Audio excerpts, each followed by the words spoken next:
자, 자취라는 걸 기본적으로 다 알아야 되는데 이런 것들은 일단 원래 지금 우리가 뭐 먼저 배워서 가는 거냐면 잘 봐요. 우리가 니네가 중학교 때는 함수와 함수의 그래프를 구분하지 않고 그냥 막 그렸죠. 막 했었죠. 근데 이제는 구분을 좀 해야 해요.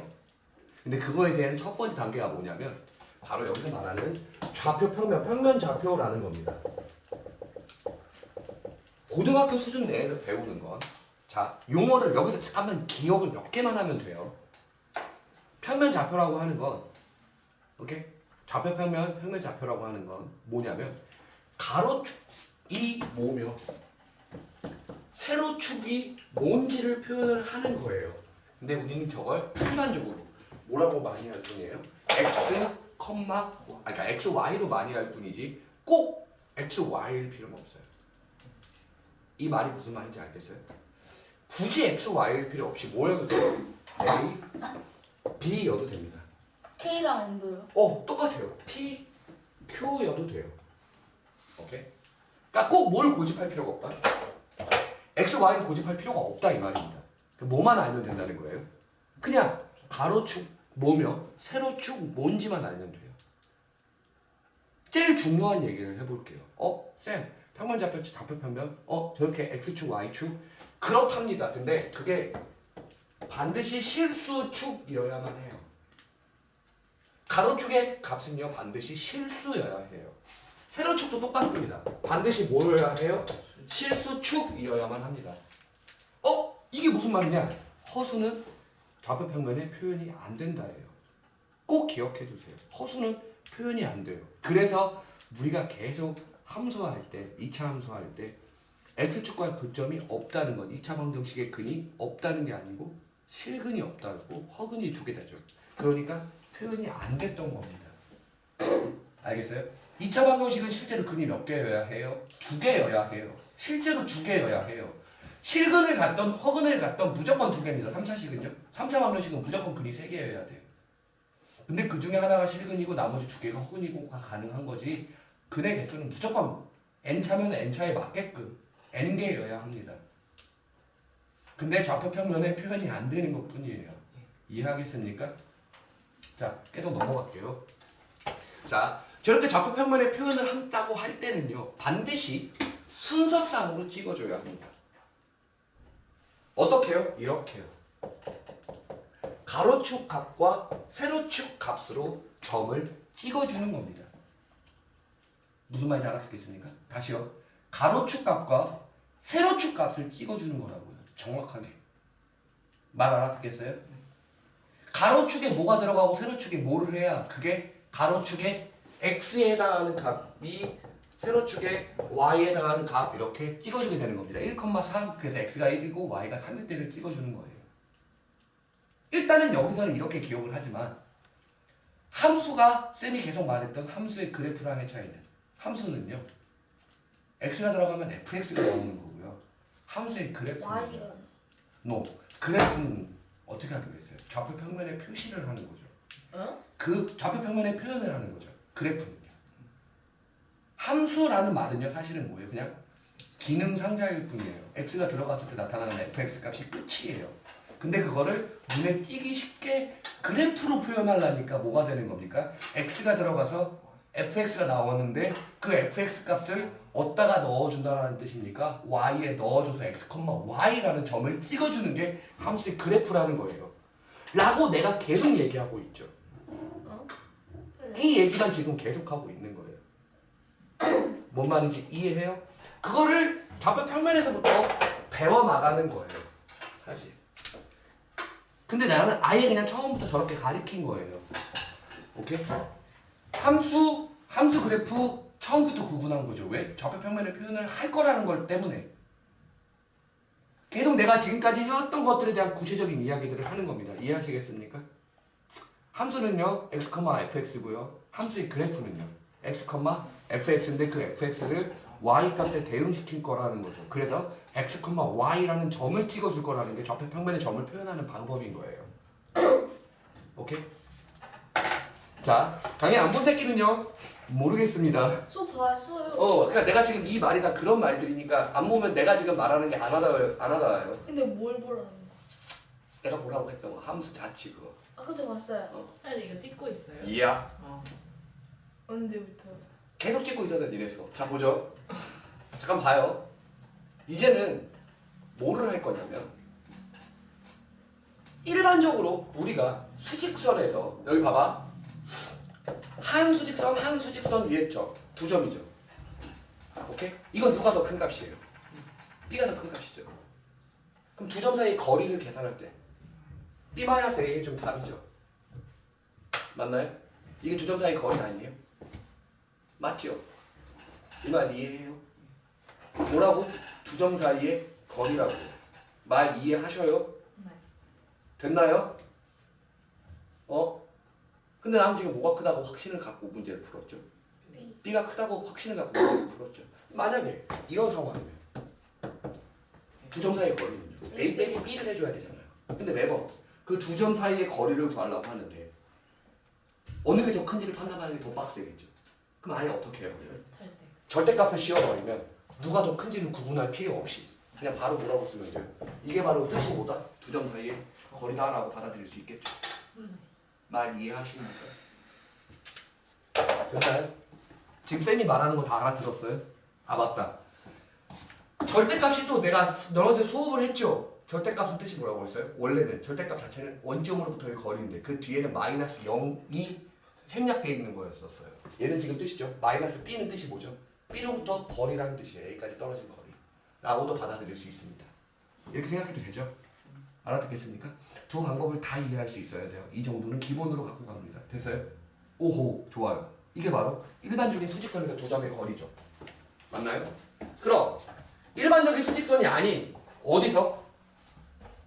똑같아요. 상황은 똑같습니다. 좌표 평면 위에 두 점에 대한 이야기를 해보겠습니다. 한 점을요. 여기가 x1 여기를 y1이라고 놓을게요. 이 점은요. 한 점 A라는 점은요. 뭐라고 놓으면 돼요? x1, 뭐예요? y1 B라는 점은요. 여기를 뭐라고 하죠? x2라고 할게요. 여기를 뭐라고 하겠습니까? y2라고 합니다. 뭐가 되죠 이건? B라는 점은 x2, y2죠. 말 알아듣겠어요? 됐나요? 이 두 점 사이의 거리를 계산하라고 한답니다. 그럼 어떻게 하죠? 두 점 사이의 거리를 계산하래요. 어떻게 됩니까? 이거는 어떻게 하면 돼요? 우리가 배웠던 피타고라스 정리라는 걸 생각해주면 되겠죠. 어떤 말인지 볼게요. 왜 우리는 얘를 그냥 외워서 문제를 풀 수밖에 없었는지. 됐죠? 자, 이렇게 갑니다. 여기가 수직인 선이죠. 이유야 어쨌든 우리는 B2가 더 크다라는 생각을 하고 있죠. 그림상에서. 근데 그걸 모른다고 하면요. 그냥 절대값으로 써도 되는 거 이해하시죠? 그냥 뭐예요? 절대값 x2-x1 맞습니다. 이만큼의 길이가 이거죠. 이해해요? 돼요? 자, 그다음 얘입니다. 뭐라고 쓰면 되죠? y2-y1 그림상으로는 y2가 커서 이렇게 얘기를 할 수 있지만 모른다고 쳤을 땐 절대값 씌워버리면 끝나는 거 아니에요? 결론은 우리 얘를 뭐라고 놓을까요? 이 두 점 사이의 거리 L을요. 피타고라스 정리를 이용해서 L 제곱은 뭐가 됩니까? 절대값 x2-x1의 제곱은요. 더하기 y2-y1의 제곱 이렇게 되죠. 근데 얘가 어쨌든 절대값은 양수를 만드는 건데 제곱하면 무조건 양수가 되죠. 굳이 절대값을 고집할 필요가 없죠. 이렇게 써도 상관없죠. 맞습니까? 그게 L제곱 아닙니까? 근데 L 루트를 씌우고 선생님 플러스 마이너스인데 우린 길이니까 무조건 뭘로 써요? 양수값으로 쓰는 겁니다. 이해하시겠습니까? 알아듣나요? 오케이? 아 저게 바로 뭐야? 두 점 사이 거리 구하는 공식이 저래서 나오는 거군. 오케이? 근데 저거는 x1, y1, x2, y2죠. 근데 원점하고의 거리를 따진다면 뭐? x1, 0, y1, 0 넣어버리면 되겠죠. 그게 뭐랑 비슷해요? 원의 방정식이랑 되게 비슷하죠. 원도 마찬가지로 저런 개념을 조건식을 이용해서 자체 방정식을 찾은 거기 때문이죠. 이해하겠습니까? 이거 알아듣나요? 점하고 점 사이 거리 구하는 공식 이해해요? 어려운 거 없죠? 됐어요? 오케이. 그러면 저거를 활용하는 문제들이 어떻게 나왔는지 좀 보시도록 하죠. 보겠습니다. 이 점하고 점 사이 거리 구하는 공식을 활용한 문제들을 좀 볼게요. 알겠죠? 그냥 이렇게만 다 딱 나오고 끝내면 다행인데 그렇지 않습니다. 왜냐면요. 쌤이 이 단원에서 했던 이야기가 있어요. 뜬금없죠. 야 솔직히 지금 봐봐. 우리 계속 1학기 때 수학 상에서 뭐 공부했어? 함수, 방정식, 부등식 공부했죠. 근데 갑자기 좌표평면을 배우는 건 뭐야? 연결성이 전혀 없다고. 아까 전에 말했던 x가 들어가서 fx가 나오고 y로 대응하는 거 빼고 직접적인 연결성이 없고. 얘가 뭐랑 연결이 되냐면 간단하게 얘기했어요. 봐봐요. 예전에 분명히 쌤이 이런 말을 했을 겁니다. 기하학, 도형에 관련된 내용. 근데 모든 수학자들이 다 기하학을 잘하는 건 아니다. 타고나는 사람이 크다. 그러면 타고나지 못하면 수학을 못해? 도형을 못해? 그렇지 않다. 오케이? 기하학적인 공간지각 능력이 좀 떨어져도 뭘로 판단을 해서 이렇게 좌표평면에 올려놓고 오케이. 좌표평면에 직접 놓고 도형의 성질을 증명하는 거 그게 바로 뭐다? 논증 기하학이다. 오케이? 이걸 통해서 우리가 배울 수 있는 건 뭐다? 아, 도형의 성질. 우리가 중학교 때 배웠던 도형의 성질들을 전부 다 도형으로 판단하지 못하더라도 뭘로? 이렇게 좌표평면, 논증기하로 설명해낼 수가 있다라는 겁니다. 그래서 내가 니네들한테 시켰던 것 중에 하나가 파푸스의 중선 정리와 스튜어트 정리 기억하십니까? 그런 것들이죠. 됐나요? 오케이. 자, 보시도록 하겠습니다. 보시죠. 뭐냐? 9페이지 봐요. 1번을 보면 9페이지에 16-1의 1번을 보면요. 두 점 A, B가 같은 거리에 있대죠. 오케이? A, B와 같은 거리에 있으면서 저기 직선 위에 있는 거랍니다. 이거는요. 문제를 바꿀 수도 있어야 하지만 일단 기본적인 내용을 설명하고 그 바꾸는 내용도 말을 할게요. 알겠죠? 우리는 조금 더 많이 공부를 하겠습니다. 자, 보시죠. A라는 점이요. 1, 몇이에요? 1,2. B라는 점은요. 4,5점. 나도 뭔지 모르는 점이 있는데요. 그 P라는 점은 여기서부터 여기까지 길이가 같고 여기서부터 여기까지 길이가 똑같답니다. A, P의 길이와 누가 똑같다고요? B, P의 길이가 같대요. 근데 P는 또 어디 위에 있답니까? 3x 플러스 y는 이 위에 있대요. 그럼 P라는 점을 알아요? 몰라요? 우리는 모르죠. 그 P라는 점의 좌표를 우리는 A, B라고 놓읍시다. 그러면 그 A, B는 누구 위에 있어야 된다고? 3A 플러스 B는 2를 만족하는 이 직선 위에 있어야 한다고. 돼요? A, P의 길이 점하고 점 사이의 거리 구하는 공식 방금 전에 했죠. 어떻게 해요? A-1의 제곱 플러스 B-2의 제곱이랑 누구랑 똑같다고? 루트 얘요. B, P의 길이의 제곱이에요. 아, B, P의 길이에요. A-4의 제곱 플러스 B-5의 제곱 맞습니까? 양변을 똑같이 제곱해갖고 루트를 지우겠습니다. A제곱 지워지고요. 마이너스 2A, 마이너스 8A 넘어가면요. 6A 나옵니다. 1, 16.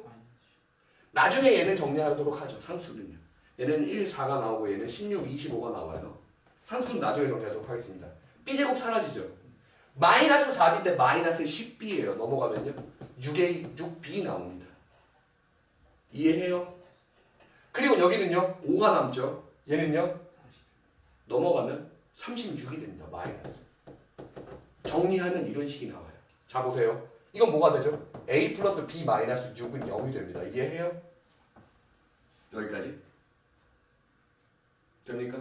그럼 자, P라는 점은 잘 봐요. 이것도 만족하면서 동시에 누구도 만족해요? 얘도 만족해요. 두 개를 다 동시에 만족하는 점 P를 찾는 거죠. 그 말이 무슨 뜻인지 잘 보세요. 이거 아닙니까? 둘을 뭐 하죠? 빼죠. 그럼 어떻게 되죠? A는요? 마이너스 2가 되죠. 됐습니까? B는요?